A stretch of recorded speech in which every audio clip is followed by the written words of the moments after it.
Shalom Uvracha, bienvenue dans notre site. Aujourd'hui on va parler de quelque chose d'un petit peu surprenant. Et on va essayer de se mettre la tête en bas et les pieds en l'air. Alors on est prêt? Allons-y. De quoi on va parler plus exactement? La tête en bas, les pieds en l'air. C'est quelque chose de surprenant quand on étudie un petit peu la Chassidoute, de voir quelle est l'approche de nos Chachamim par rapport à tous les sujets qu'ils ont essayé de traiter.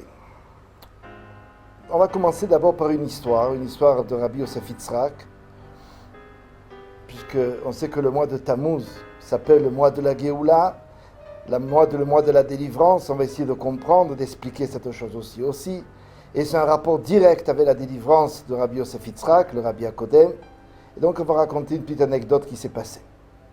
Quand le Rabbi Yosef Yitzhak est sorti des prisons de Russie, on connaît tous l'histoire, au bout d'un an, il fait un voyage, un grand voyage, qui va le mener jusque dans la ville de Hebron, donc en Eretz Israël. Et là-bas, il visite Eretz Israël, il visite les communautés, et il donne beaucoup d'encouragement à chacun. Sorti de la terre d'Israël, il prend le bateau qui va le mener jusqu'en Amérique. Sur le chemin, il apprend le désastre, le massacre de la communauté juive qui a été complètement exterminée à Hebron. C'était à peine 2 semaines après son passage en Eretz Israël. La peine qu'il a eue, énorme. Il n'arrivait plus à manger, ses reins ne fonctionnaient plus, son estomac ne voulait plus rien accepter.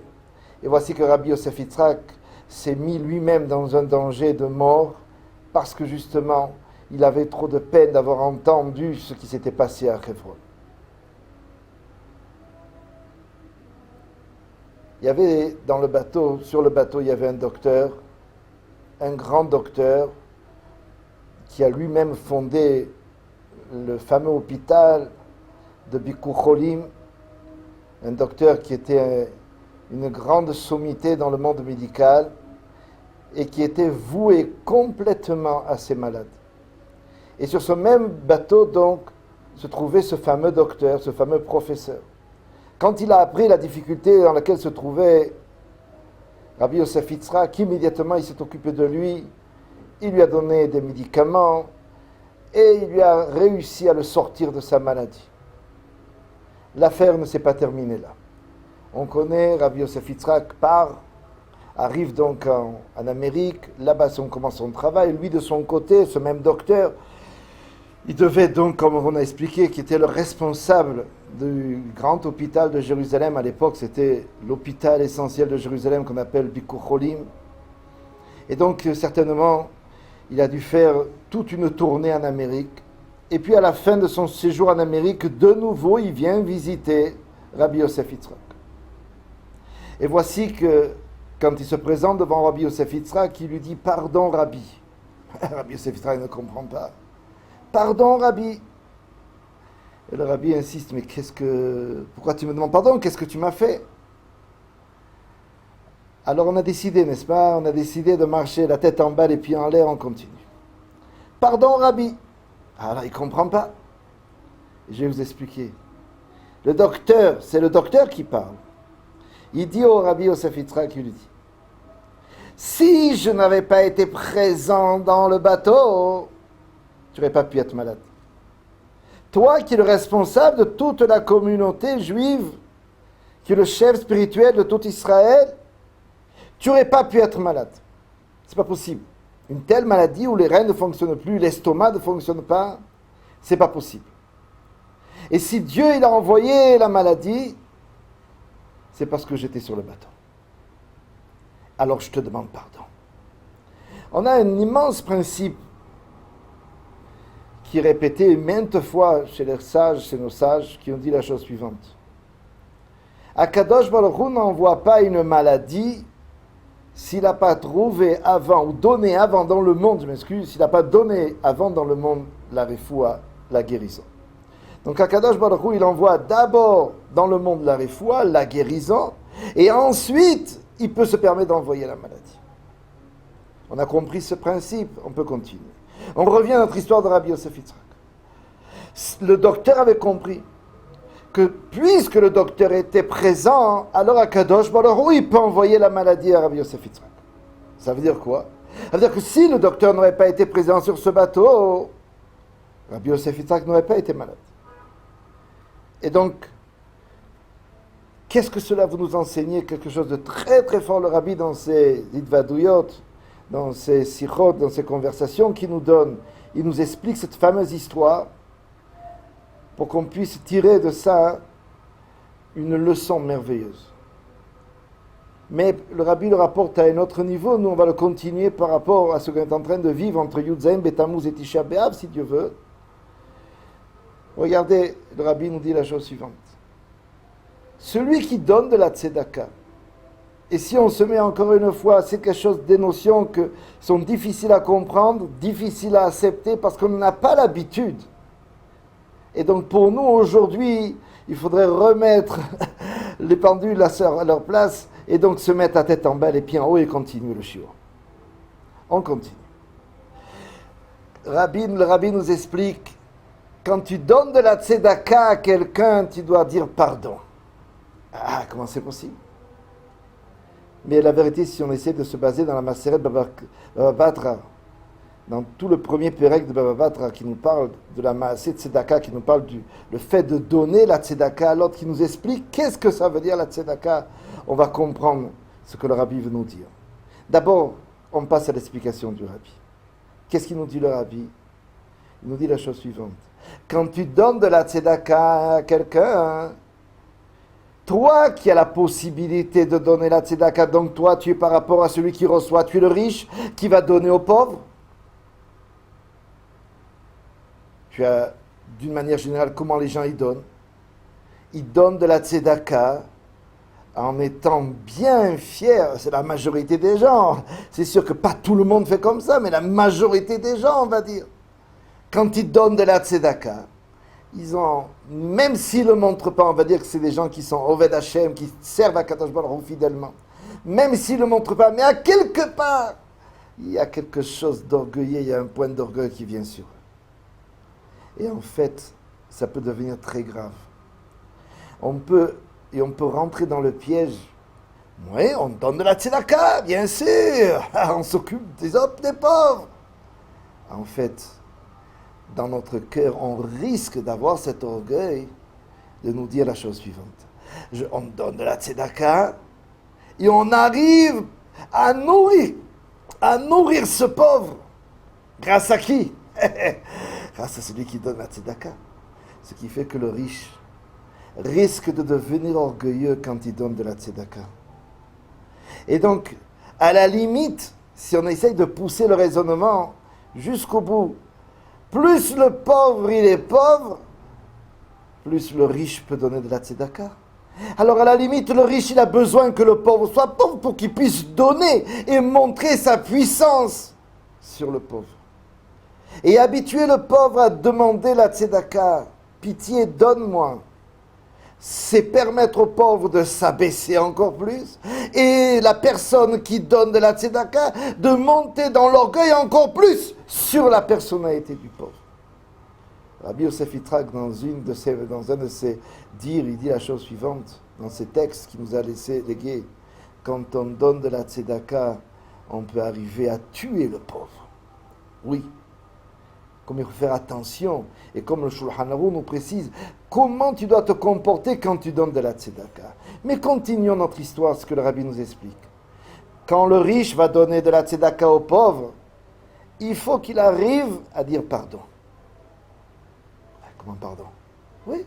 De la même manière que le docteur, quand s'est trouvé dans le bateau, il est allé demander pardon à Rabbi Yosef Yitzhak. Parce que s'il ne se trouvait pas sur le bateau, Rabbi Yosef Yitzhak n'aurait pas été malade. De la même manière, celui qui donne de la tzedaka, il doit demander pardon aux pauvres. Hein? Qu'est-ce que cela veut dire? Si le riche n'aurait pas été présent dans cette ville et devant ce pauvre, peut-être que le pauvre n'aurait pas été pauvre. On va aller beaucoup plus loin pour comprendre beaucoup plus ce que nous explique la Gemara, Maseret Baba Batra. Elle nous raconte la chose suivante. Qu'il y avait un mécréant, certainement un non-juif, qui se moquait des rabbinim, qui se moquait des rabbins. Et il disait, vous les rabbins, vous n'êtes pas religieux. Vous les rabbins, vous ne croyez pas en Dieu. Vous les rabbins, vous ne faites pas la volonté de Dieu. Les rabbinim sont tournés vers lui, ils ont dit, tu peux m'expliquer? Tu peux nous expliquer?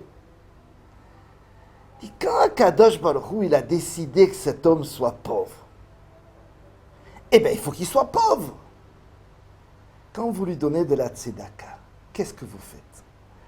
Vous faites en sorte que ce pauvre sorte de sa pauvreté, et donc, vous allez contre la volonté de Dieu.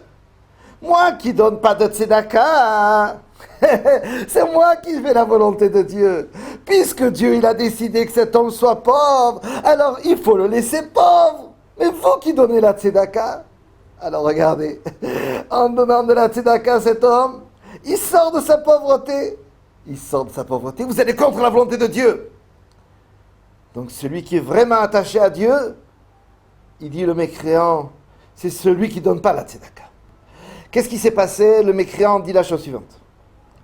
Je vais vous raconter l'histoire d'un roi. Très bien. Il avait plusieurs serviteurs. Un des serviteurs ne s'est pas bien comporté et n'a pas fait exactement ce que le roi voulait. Le roi s'énerve contre son serviteur et veut lui apprendre que chez le roi, dans la maison du roi, on ne se moque pas de lui et on doit le suivre au doigt et à l'œil. Puisqu'il n'a pas fait exactement la volonté du roi, il le met en prison. Il lui dit, première punition, pendant 7 jours, tu vas dormir sur le sol de la prison, tu n'auras pas de coussin, tu n'auras pas de couverture, tu n'auras pas de lit, de drap, et ce qu'on va te donner à boire, c'est seulement de l'eau, et à manger seulement du pain sec. Et voici que, immédiatement, l'armée du roi, les soldats du roi prennent ce serviteur et le jettent en prison. Et le roi, de temps en temps, regarde comment son serviteur est en train de souffrir en prison. Et le premier jour, il entend crier de douleur. Il se réjouit. Le second jour, il voit que le serviteur crie « Pardon, je ne referai plus ». Ah, le roi se réjouit. Le troisième jour, le serviteur est dans un même état catastrophique. Et le roi se réjouit encore plus. Le quatrième jour, le serviteur ne crie plus pardon. Le serviteur ne crie plus de douleur. Le roi s'étonne. Il est mort. Il n'a pas pu soutenir de rester dans une telle situation. À la limite, il se réjouissait déjà. Et il veut se renseigner. S'il est mort, il faut le sortir. Ça va sentir mauvais, tout ça, il faut le sortir. Et donc, il demande aux soldats qui tenaient la prison, les portes de la prison, « Laisse-moi seulement regarder ce qui se passe à l'intérieur, dans le cachot. » Il ouvre une petite lucarne, et qu'est-ce qu'il voit? Il voit que quelqu'un lui a apporté de la boisson, il voit qu'on lui a apporté un coussin, il voit qu'on a donné une couverture, il voit qu'il est bien là. On lui a apporté de quoi manger comme il faut. Le roi se met dans une colère. Il devient fou de rage. Il veut exterminer et le serviteur et toute personne qui a porté à son insu de quoi manger et des bonnes choses, et des fruits, et des raisins, et des bananes, et des pommes, et des oranges, et des gâteaux. Il voit tout ça sur lui, mais il se dit quoi? Cette prison, c'est une prison en doré, c'est une prison en or. Qui c'est qui a fait ça? Et il va chercher, non seulement il va trouver la personne, et il va mettre à mort la personne qui a donné de quoi manger à ce serviteur. À la limite, le serviteur n'est pas tellement fautif par rapport à celui qui a aidé le serviteur. Et il va le mettre à mort. Et il dit, sachez-vous, monsieur les rabbins, vous êtes celui qui aide le serviteur en prison, vous êtes celui qui désobéissait au roi, le roi c'est Dieu, Dieu il a dit que cet homme soit pauvre, et vous qu'est-ce que vous faites? Vous lui donnez des gâteaux, vous lui donnez des raisins, des bananes, des pommes, etc., de bonnes choses, de quoi bien manger, il peut maintenant se coucher comme il faut, il a plus froid, il a plus chaud, etc. Et donc c'est vous qui allez contre la volonté du roi.